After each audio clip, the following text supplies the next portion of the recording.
Welcome to Canadian Women of the Outdoors podcast, Canada's first podcast by Canadian women for Canadian women about Canadian women. Brought to you by Federation Firearms, Canadian owned, enthusiast operated. And True North Baits, superior quality fishing tackle. See what the fuss is about. The Decoy Daddy, delivering premium decoys to Canadian hunters. And Grit Outdoors Apparel, apparel that's as tough as your passion for the outdoors. Enjoy the episode. Hey everybody, welcome back to another episode of Canadian Women of the Outdoors. I'm your host Nicole, also known as the Hunter Chef on Instagram. Joining us tonight is my co-host. It has been a while. We both have kids in hockey, so it was kind of hard to connect over the winter season, but she's back with us tonight, so please welcome Chrissy back to the show. Hi guys. This is post-Sportsman Show. It's been a busy couple weeks. It's been crazy, but we're finally sitting down again. Before we get into it, I just want to give a big shout out to our sponsors, Federation Firearms, the Decoy Daddy, True North Baits, and our brand new sponsor, which is the first time I'm announcing it in person, is Grit Outdoors Apparel. So we'd like to welcome them to our sponsorship team. Big thanks to them. Show everybody some love on the social medias, likes, follows, subscribe. Show them love. If it wasn't for them, there wouldn't be an us. Now, speaking of the Sportsman Show, our next guest I actually met at the Sportsman Show, just kind of walking by the booth, and I was like, hey, wait, this looks interesting. And then I started my stalking rampage and went on the Insta socials and everything, and I was like, oh, okay, we need to have him on the show. So, again, yes, we are Canadian Women of the Outdoors, but we also support small businesses in Canada and Ontario especially. And this is coming from Peterborough, Ontario. So we'd like to welcome Tyler to the show. How's it going? It's so nice. It was so nice to meet you. Super cool. Likewise. Super cool business. And again, you're out of Peterborough. Like Yeah. I lived in Peterborough for a time, like small world. And we love that. Again, it's an Ontario local business, which we'll get into the business side of things. He's the owner of Camp Kitchen, which does freeze-dried meals for your backwoods, camping, fishing adventures. But let's hear the story on how you got to there, where you grew up, what got you into the kitchen, and then from there into the outdoors or vice versa. Your turn with the mic, buddy. Absolutely, yeah. So I'm born and raised in Peterborough. I lived here for 32 out of my 34 years. I lived just outside of Toronto for a couple of years running some kitchens. So yeah, Peterborough is near and dear to my heart.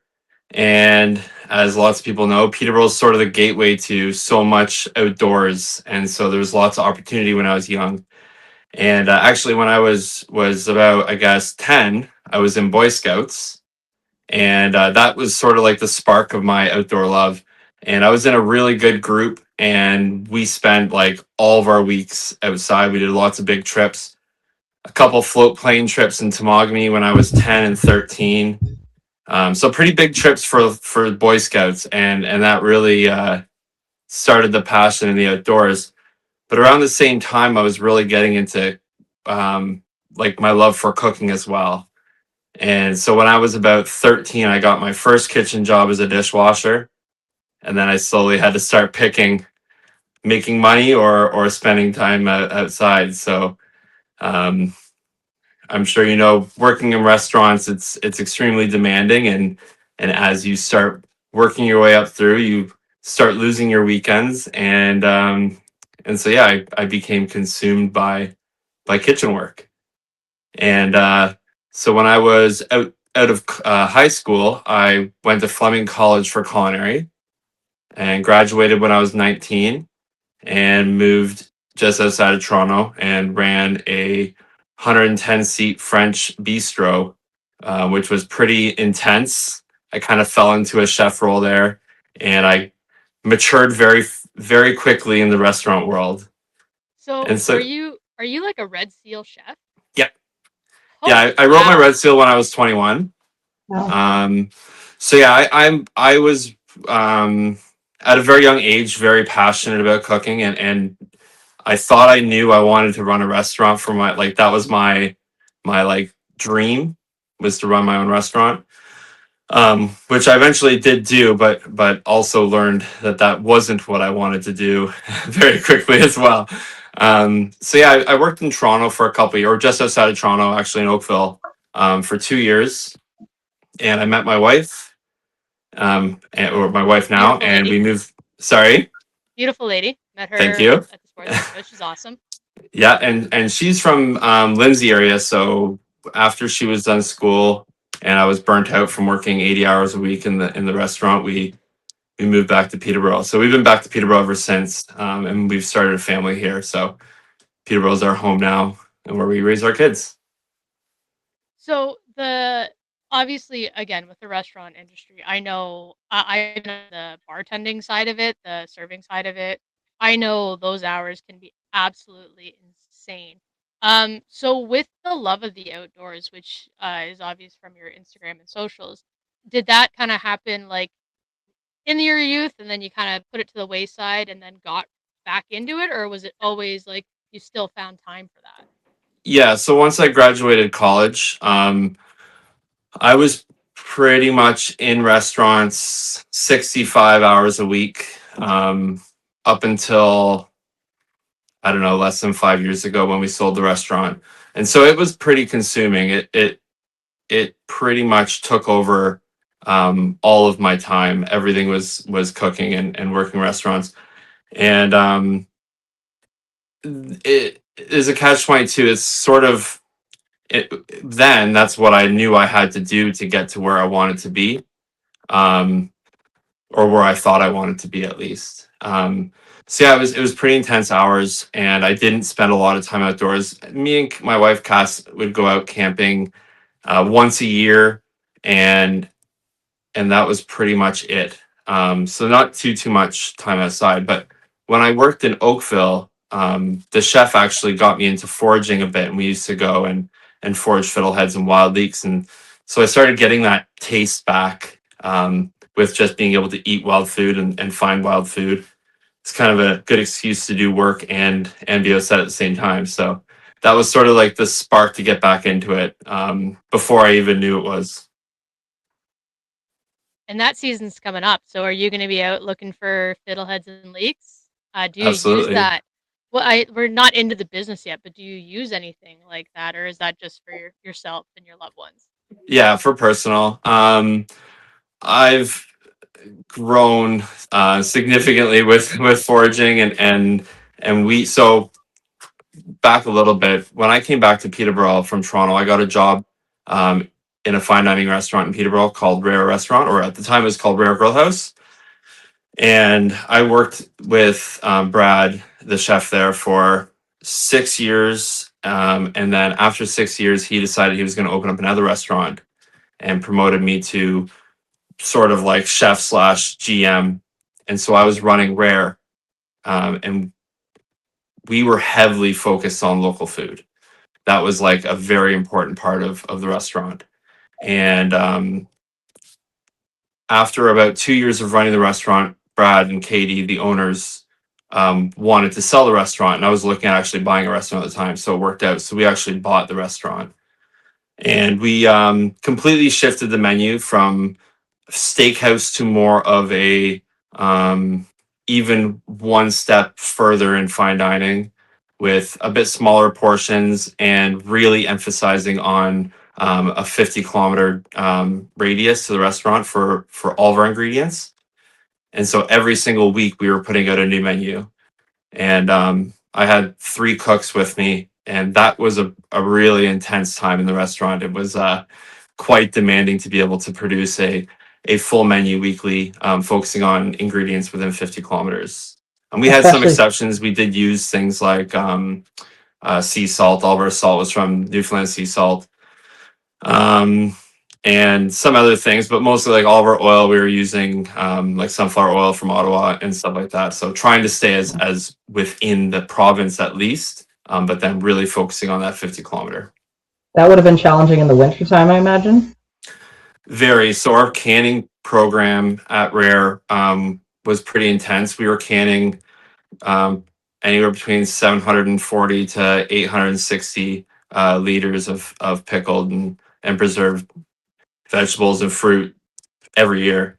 Condiments, we would do like 200 jars of tomato, and then that would get turned into things like house ketchup, and other ingredients, plum sauce and stuff like that. So That's So wild to me. so I do everything 60 was jars of homemade. pickles and almost die. I could not imagine doing 700 well, worth. luckily I had 3 other cooks to help me with it all. But yeah, it's a lot. That Wow. so basically everything was homemade and homegrown, Yeah, essentially, in that kitchen. everything was, yeah. Wow. And anything that I couldn't make, we sourced.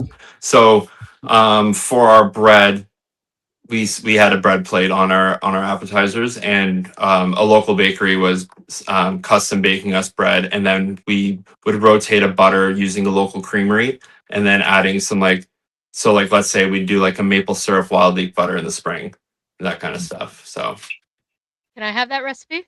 absolutely. Yummy.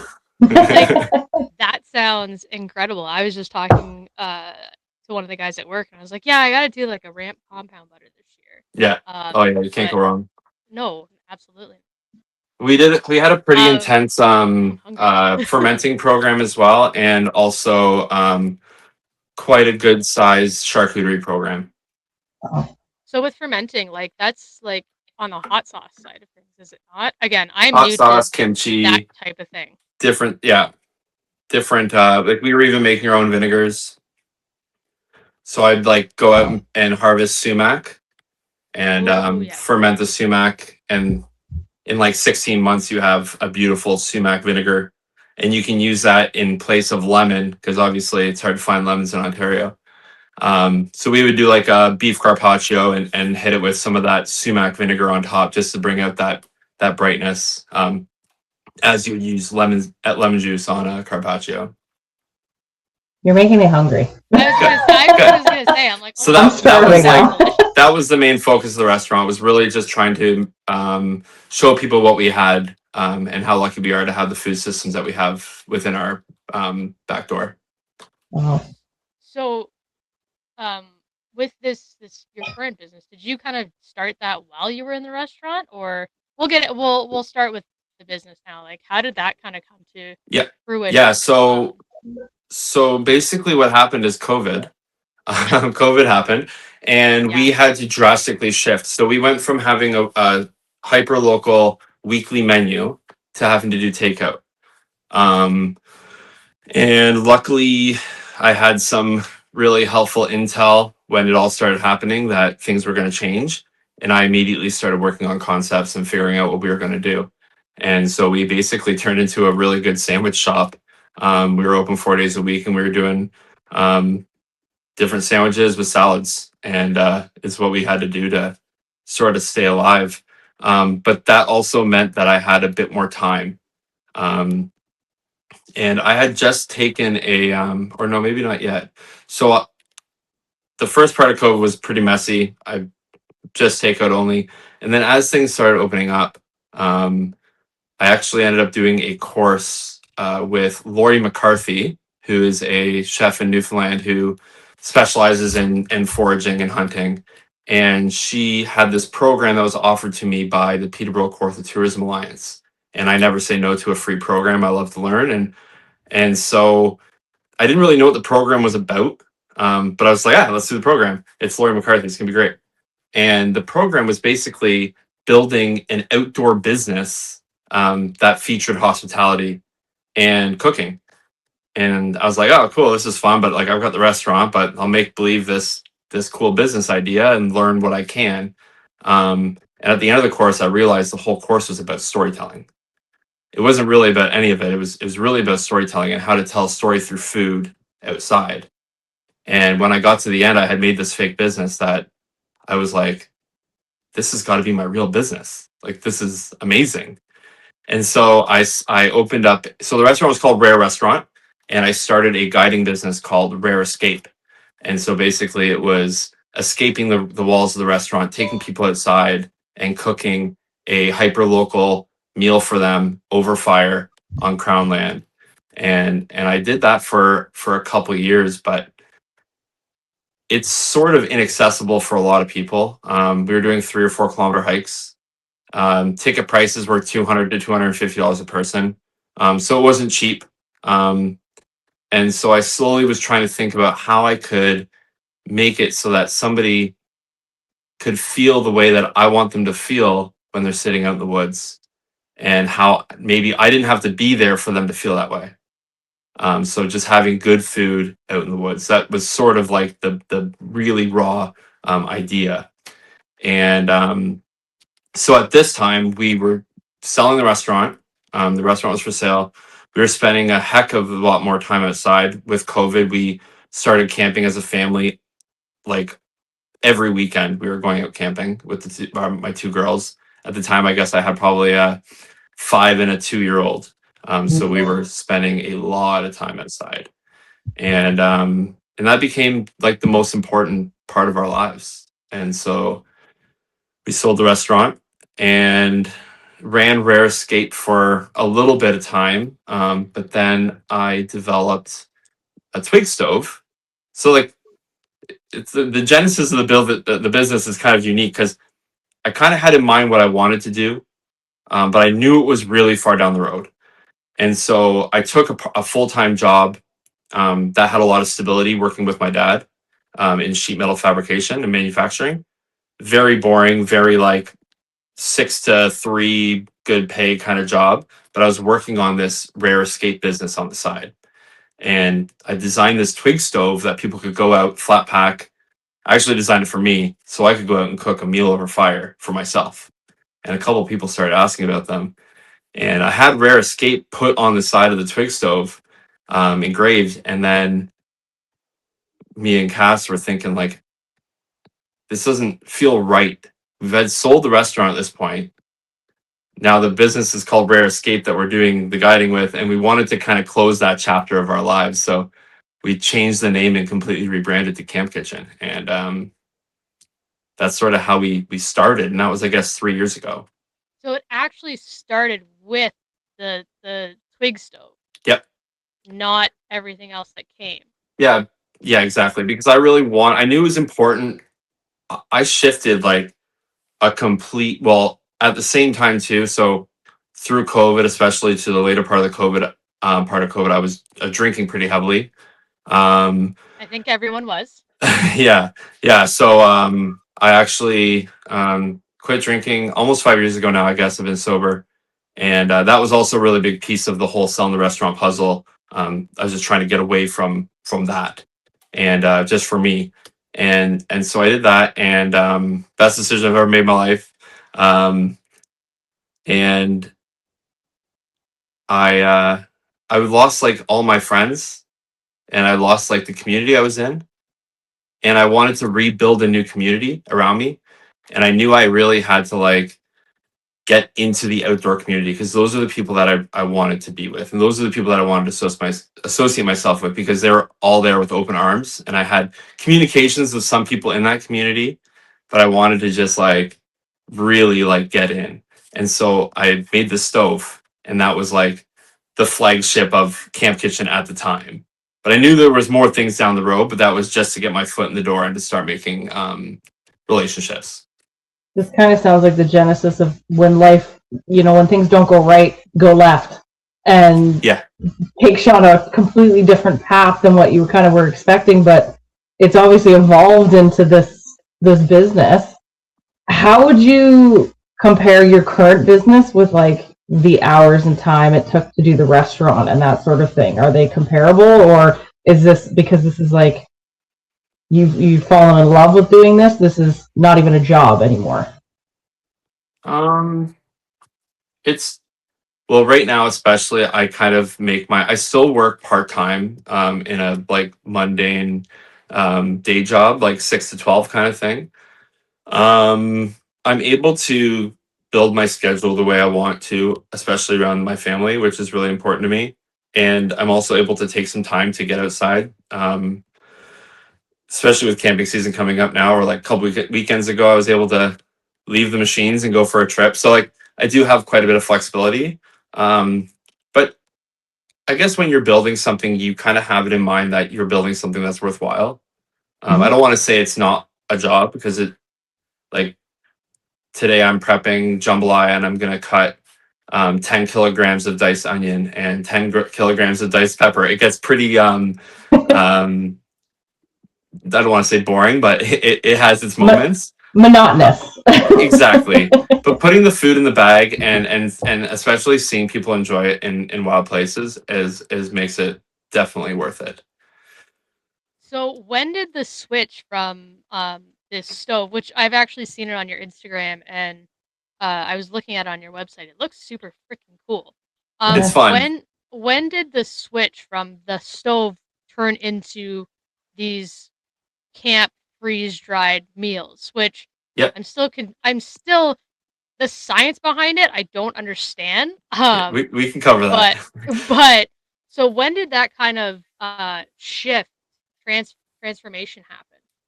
Yeah, so 3 years ago, I'm just like I just made this stove. I have 5 prototypes that I feel pretty good about. Um, Used mine a bunch. I'm happy with it, and so I go to the Toronto show, the Outdoor Adventure show, and me and Cass go, and I'm like quiet, don't know anyone, and I just say to Cass, I'm like, I'll bring 5 stoves. If I see 5 people that I recognize from YouTube or Instagram, I'll give them a stove and get them to give me feedback. Like no strings attached, just like have a stove, tell me what you think. No, like you don't need to post about it, you don't need to whatever, just like use it. And so one of the persons I met was Tosh, who's our business partner now. Yeah. And so timidly, I used to watch or I still do watch all of his content, but I used to watch all of his content and I'm like, oh, he's great. He's always outside canoeing and stuff. And so he's a big guy. I kind of like timidly walk up to him and strike conversation and nervously ask him if he would, you know, try out one of my twig stoves that I make. And he kind of says sure and puts it in his bag. And we didn't really talk much after. It was a very like short interaction. And I walked away. I was like, okay, not really sure how that went, but he has one of the stoves, so we'll find out.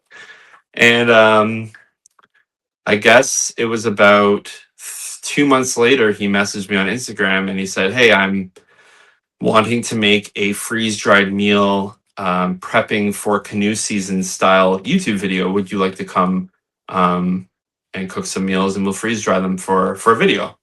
I was like, sure, that sounds great. And so he lives in his van. And so he's meet me at my parents' house. They just renovated their kitchen. It's a beautiful, big, bright kitchen. We'll film in there. We'll get the freeze dryer running. It'll be fun. And he said, do you turkey hunt? I'm like, well, I've tried to turkey hunt, but I've never been successful turkey hunting. And he said, well, bring a shotgun and bring some camo and we'll get out in the fields while the cycles are running. And I'm like, oh, cool, sweet. And so I'd just gotten into hunting the year before. So this was like, oh, awesome. This is going to be a great little weekend. And so I went up for 5 days. We made a video, we made a bunch of meals, and I shot my first turkey, which was super fun, super awesome. And ever since then, that was sort of like how it all sparked. When I was leaving his parents, I kind of mentioned to him, I said, hey, like, you live in your van and you can't use your freeze dryer. Like, if you let me borrow it, I'll give you half of everything I make. And he's like, okay, that sounds good.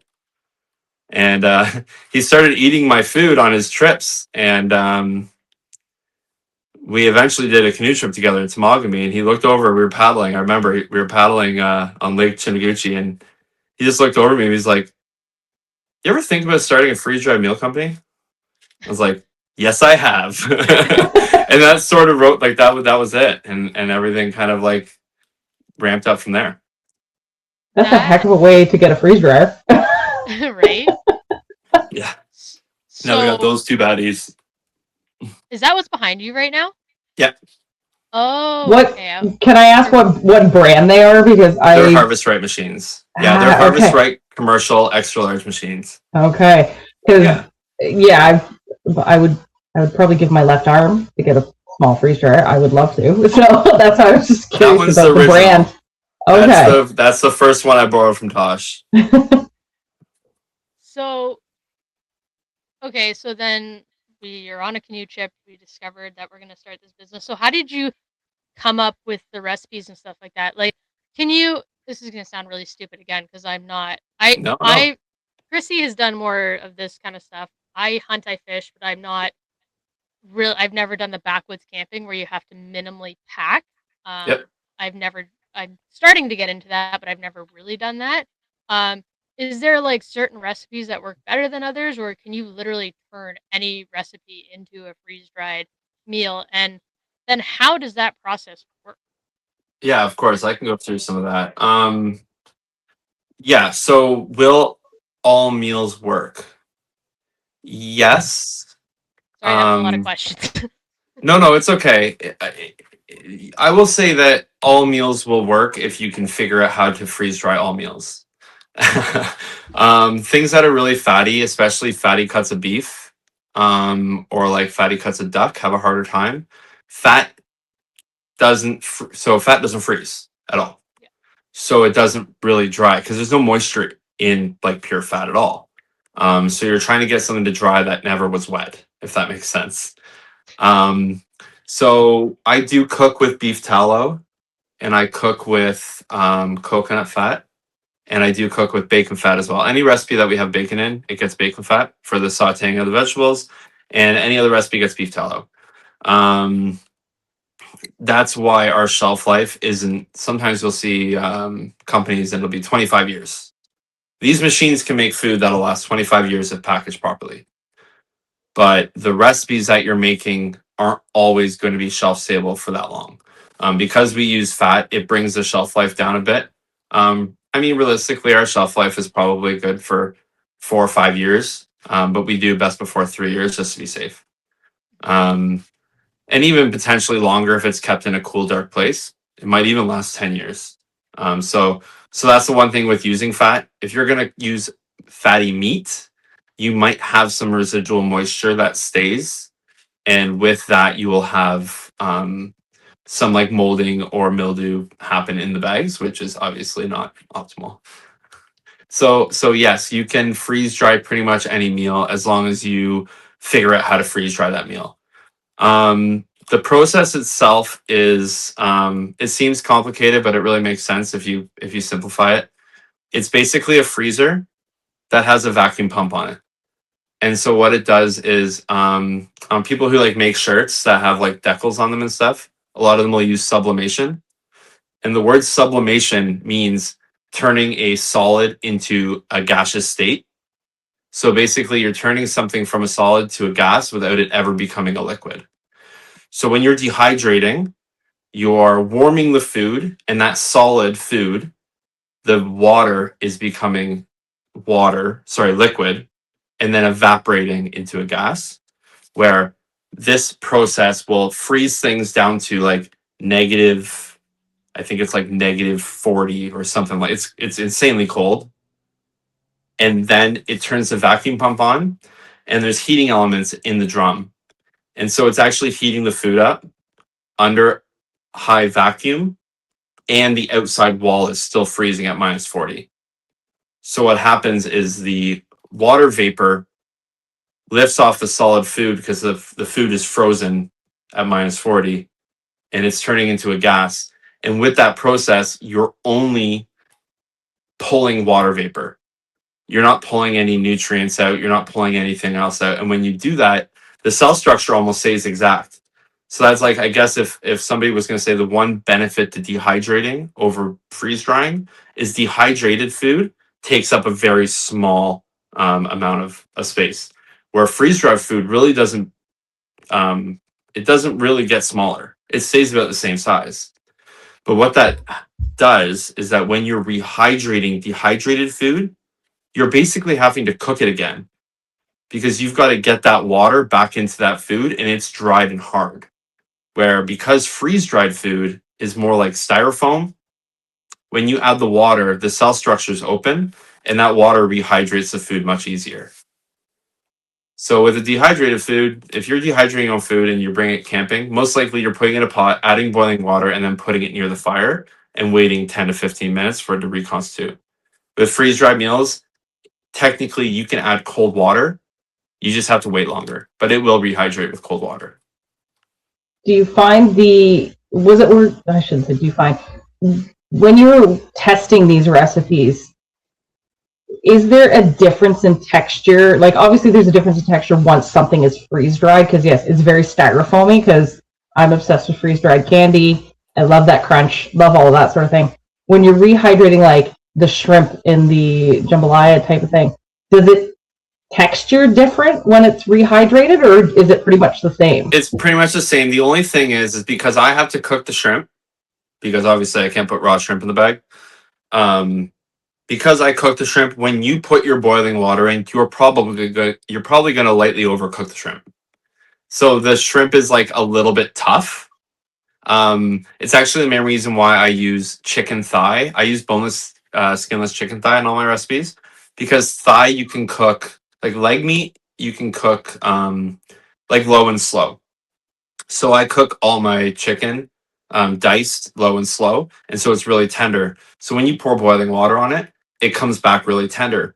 Where chicken breast dries out, and when it's overcooked, it's like kind of like that gritty kind of consistency. Mm-hmm. So I don't use any chicken breast for that reason, because it just doesn't come back as good, in my opinion. Now, I'm also freeze drying my meals a little bit unconventionally than most larger companies would.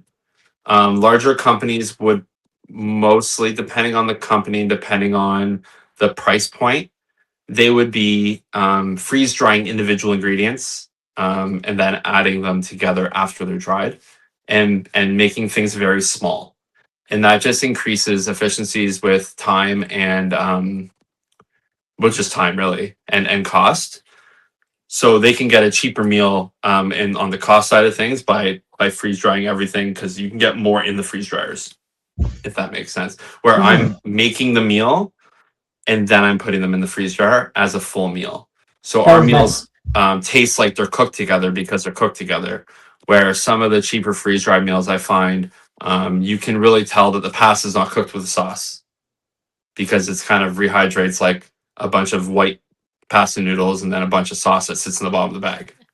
That was actually my next question: is do you cook like your giant pot of whatever and throw them on the trays and freeze dry them as the whole meal? Pretty But well, yeah, yeah. yeah, Yeah, so okay. so our batch sizes are pretty large, and so there's definitely challenges and definitely different things that we've gotten to work around to defeat those challenges. But yeah, everything is cooked as one.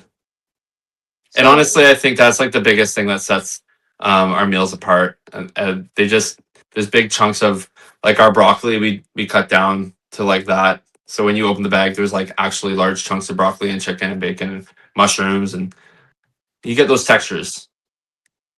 like I've seen the pictures. Like they look fantastic. I can't wait to actually try them like ourselves. What recipes are currently in the lineup for those that don't know? Because I know you have a ton. I know you have a few. Yep. There's Yeah. and So then there's we like I also noticed you had some baking. Did I see Bannock or was I? yeah. Yeah. Okay. Yeah. So we started with a pretty like we tried to keep it pretty simple. Um, so we kind of tried to cover like all of our bases. So let's see if I can actually remember them all. So for breakfast, we have the backcountry breakfast skillet, which is like your classic bacon, eggs, potato, cheese, green pepper, onion, garlic. And we have the two oatmeal options. So the two oatmeals, they're like the underdog. I always tell people they're the underdog. The oatmeals are 820 calories a bag. Sprouted oats, maple sugar. Each one has a different nut, and then freeze dried fruit. And then the wild blueberry one has cinnamon, and the wild or the organic strawberry and raspberry one has a little bit of orange zest. So that's our three breakfast options. And then for dinner, we have the penne bolognese, beef chili mac, and the fusilli chicken and broccoli alfredo. Those are our three pastas. So sort of something for everybody in the pasta department. We've got the jambalaya and the smoked pulled pork burrito bowl. Those are the two rice. And then we have the shepherd's pie as our like meat and potato option. And then we have three more freeze dried meal options that'll be released this year. One will be a skillet. So it's similar to the backcountry breakfast skillet, just seasoned a little bit differently with sweet potato and some other ingredients that you'll see coming up. And then we have a meat and potato style hearty fall dish that'll probably release in the fall. And then we have a really fresh, nice curry based meal coming out in the middle of the summer. Mm. Oh. And then Oh, I'm on top hungry. of that, we have some pantry items. We call them our campfire essentials. So we have the bannock mix, the fish flour, the shoreline fish flour, the trout spice, and the steak spice. And those are sort of like, they're not freeze dried or anything. They're just like some of my creations to go with some fresh meals, because we want to be really intentional that some people really do like cooking outside still, and we still do have the twig stoves. So anyone who's going out for their spring trout fishing trip or their deer hunt, that there's something for them as well. And so yeah, we have all that. That sounds so good. I'm hungry right now. I don't know I know. about I'm like, We have lots of Yeah. things we're working on too. Like we definitely are going to expand the lines, continue to expand the meals. We are working on meal replacement bars as well, and like sort of like a lunch option. Like when we go canoeing, we don't stop for lunch. We just have bars in our bag. So we'll have 3 or 4 different bars, maybe some jerky and that kind of stuff. So we do want to fill the lunch void, without it being a freeze dry meal, just for people who are on the go. I mean, you can have one of our meals for lunch, no problem, but just some options that you don't have to stop, boil water, and just keep paddling, keep well, yeah. hiking. Again, like depending on what you're doing, like you said, if you're just paddling and fishing or whatever, just like grab a bar and go, like Yeah. one hand or whatever, and Yep. Something to that's throw in the boat bag. yeah, exactly. Well, Yeah. that's I can't wait to again, I can't wait to try some of these meals. I was looking on the website and we had our chat at the Sportsman Show, which it was awesome to see the booth super busy too. Like it's Yeah. amazing that people are getting into these backcountry camping and canoeing trips and stuff like that and needing to look into things like this. Like it's amazing seeing that. Again, I'm new to it myself, but it was super cool. Like Yeah, there was definitely a lot of people that didn't really know about freeze dried meals until maybe that day. So it was really nice to be able to talk with people and explain and meet some cool, like I got some inspiration from some people that were walking by that, like for instance, one family stopped and she said these would be perfect for the arena when both of our sons are in a hockey tournament. And I'm like, yeah, that's a good idea. that's brilliant. And she bought like 6 meals. It's like, because the canteen always has tea water. Yeah. So all you need to have is a fork. You just tear the top of the bag open, and then Tasha's partner, she travels a lot over Mexico and North America, and she's in the airports all the time, and she packs them in her carry-on. And so when she's in the airport in a layover, she just has a meal instead of having airport food. So there are definitely like different facets for the meals and different environments that the meals are going to be eaten in. So it's kind of cool to see, like, because I'm pretty like not one dimensional, but like I picture them in the woods. That's where I picture them. And so when you see, I had one lady stop and she grabbed 4 meals for her husband. Her husband's a trucker. He's got a kettle in the back of his truck. So it's just like seeing those uses are inspiring for me. And my brain immediately went to, this would be perfect to feed the hangry children at the beach. Just take a thermos of hot water with you. Absolutely. Here, eat. Yeah. Yeah. Like I hadn't even thought of those methods.